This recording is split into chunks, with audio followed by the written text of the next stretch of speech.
Hey, it's Dr. Amanda with Straightsmile Solutions, straightsmilesolutions.com, and yeah, this is going to be a weird one.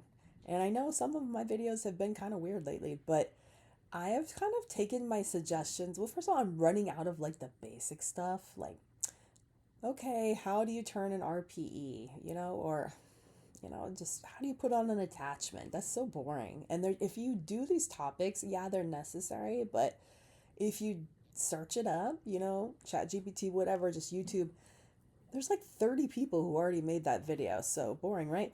But now, I was like, I'm going to take suggestions from TikTok, Reels, social media. Like, I just take plain old suggestions. People email me, message me suggestions all the time. And I'm like, that's a really cool topic. I want to learn about that. And then it becomes kind of like an obsession and I learn about it. But, anyways, also, I've been like doing a side hustle building like orthodontic AI, and like there's so like you go off the questions people ask, like that they ask the chatbots, and it's crazy. Like there's some really funky stuff. And if if people are out are wondering this stuff, then someone needs to answer this stuff. You got to be connected with people. I mean, I might be middle aged, but they always say that those of us who are in Gen X, we acted 30 when we were 3. And now that we're 53, we still act 30.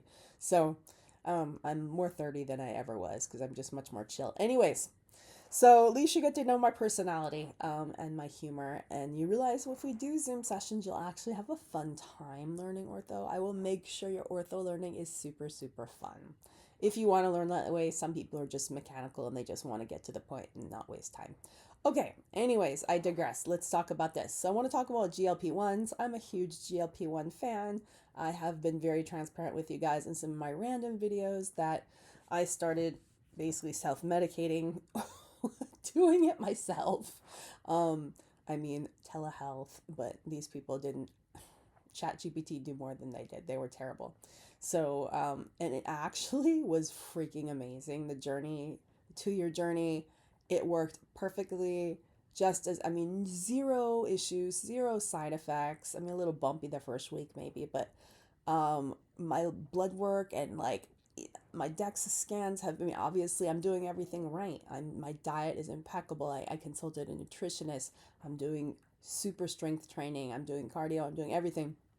So I have lost ridiculous amounts of weight. You can see, I mean, I definitely hope you noticed in the photos aren't really, they're stock photos. I haven't updated those in a while, but if you see real stuff that I post, that it looks a little better. But anyways, I'm a GLP-1 fan, not dissing GLP-1s at all.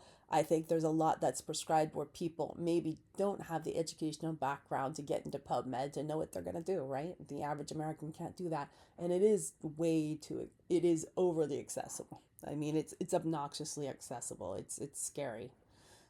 It's if for those of you who like to hate on Bite and SmileDirectClub, this is 30 times worse. I don't want them to get rid of it because there's really no other way, and like I need this, still. It's important, and I think there's a lot of health benefits that are, and a lot of just benefits in general. I just my hypothesis based on what I know, what I read, and what other people are reporting. So anyways, all right. So I don't want to get in trouble because I heard that there's like a GLP-1 like search on AI where they like look for people who are posting about GLP-1s and you can get like shadow banned and stuff. So, but I'm just saying people are on it. We need to know about it is what I'm getting at. We're dentists. We need to understand it because guess what? The latest stat I heard is that 10% of Americans are or have been recently on GLP-1s. What the heck? That's ridiculous given that most people are probably doing this off label. So that's 10%. That's life. I mean, that's the economy changing. And it's going to change things for us as dentists, and we need to understand it. How does it affect tooth movement? How does it affect wear? How does it affect the just general oral biome? Like this is going to be like a rapid evolution of the oral biome, and I don't think people are getting it. Like it completely changes. Your mouth is connected to your gut. This completely, I can tell you, it completely changes your gut. What you can eat, how you can eat. It is not convenient. It's not bad, but it's not convenient. And by the way, you save so much money being on this. You might spend a little money being on it, but you save like ridiculous amounts of money. Like your Starbucks bill will go down ridiculously. You won't even be thinking about the Starbucks. You know, it's ridiculous. Just and how much time per day you maybe thought about food. I mean, maybe I was too much, but it and I still enjoy it when I have it. I just don't indulge as much. And I'm totally fine and I'm healthier for it. Anyways, people are on it. Keep in mind, for sure, I notice erosion. Erosion is a thing.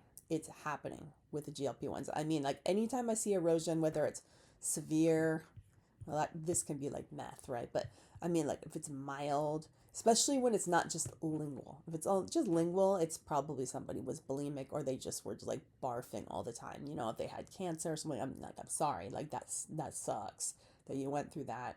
Whatever happened, whatever illness you had, that's sad. You know, it's got to be restored, but that's one thing. But the people that their like entire saliva is now acidic. It's changing everything like every day.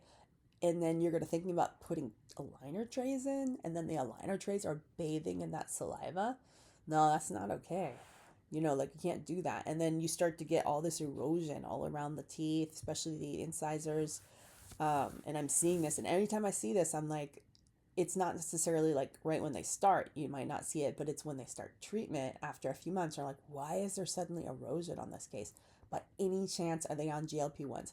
Find out, yes. And this is happening 1, 2, 3, 4, 5, 6 times.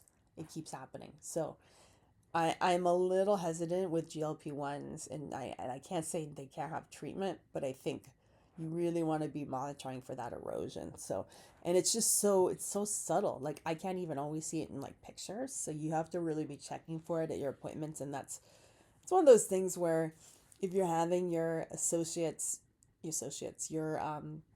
your back office assistants do your aligner check-ins, I think that's cool. But I really actually think the doctor, I mean, not just think, I think this is actually standard of care. You have to come, just because it's standard of care doesn't mean people do it. I would say the vast majority of people don't do it that way, but I always did. But I always checked every single one. Let me check the fit.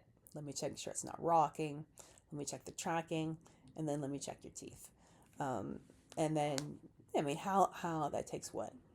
60 seconds. Hi, nice to see you. How's the kids? You know, blah, blah, blah. So, all right. Hopefully this was helpful. Thank you.